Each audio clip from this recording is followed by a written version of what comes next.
चंद्रगुप्त मौर्य भारत के महान सम्राट थे। उन्होंने मौर्य वंश की स्थापना की थी। चंद्रगुप्त पूरे भारत को एक साम्राज्य के अधीन लाने में सफल रहे। चंद्रगुप्त मौर्य के राजारोहण की तिथि साधारणतः 321 ईसा पूर्व निर्धारित की जाती है। लगभग 24 वर्ष तक उन्होंने शासन किया और इस प्रकार उनके शासन का अंत 297 ईसा पूर्व में हुआ। नंद वंश पर विजय। चंद्रगुप्त मौर्य का जन्म पाटलिपुत्र मगध में 340 ईसा पूर्व में हुआ था, जो वर्तमान में बिहार के रूप में जाना जाता है। उनकी उम्र केवल 20 वर्ष की ही थी जब उन्होंने महान अर्थशास्त्री, दार्शनिक और विद्वान ब्राह्मण चाणक्य की मदद से मगध में मौर्य वंश की स्थापना की। वास्तव में यह चाणक्य वही थे जिन्होंने विंध्यावन में चंद्रगुप्त मौर्य की खोज की थी। चाणक्य मगध के तत्कालीन शासक नंदा वंश के राजा धनानंद से बदला लेना चाहते थे। चाणक्य एक युवा योद्धा की खोज में थे जो नंद साम्राज्य को खत्म कर दे और उनकी उसमें मदद कर दे, क्योंकि राजा धनानंद ने एक बार चाणक्य की बदसूरत शक्ल के कारण उनका अपमान किया था। राजा धनानंद के आदेशों पर उनके सैनिकों ने चाणक्य को विधानसभा से जबरदस्ती बाहर निकलवा दिया था। अपने उद्देश्यों को पूरा करने के लिए चाणक्य ने विभिन्न युद्ध कौशल में चंद्रगुप्त मौर्य को प्रशिक्षण और ज्ञान दिया। इसके साथ ही साथ उन्होंने एक शक्तिशाली शासक बनने के लिए आवश्यक शिल्प और सारे राजनीतिक सबक भी सिखाए। इसके बाद 322 ईसा पूर्व में चंद्रगुप्त मौर्य ने सफलतापूर्वक चाणक्य की सहायता से एक मजबूत सेना की स्थापना की और धनानंद के साम्राज्य को समाप्त कर दिया और मगध में मौर्य वंश की स्थापना की। ग्रीक शासन से मुक्ति।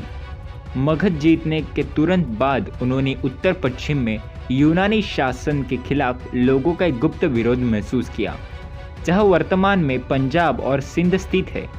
चंद्रगुप्त ने उन उग्र असंतोष का फायदा उठाया और यूनानी शासक के खिलाफ युद्ध छेड़ दिया और सिकंदर की मृत्यु के बाद उन क्षेत्रों में शासन किया। ग्रीक जनरलों के बीच बढ़ते संघर्ष से उन्हें उनके जीत के प्रति आश्वस्त होने में मदद मिली और वे पूरे उत्तर पश्चिम क्षेत्र पर कब्जा करने में सफल हो गए तथा वहां अपना शासन स्थापित किया।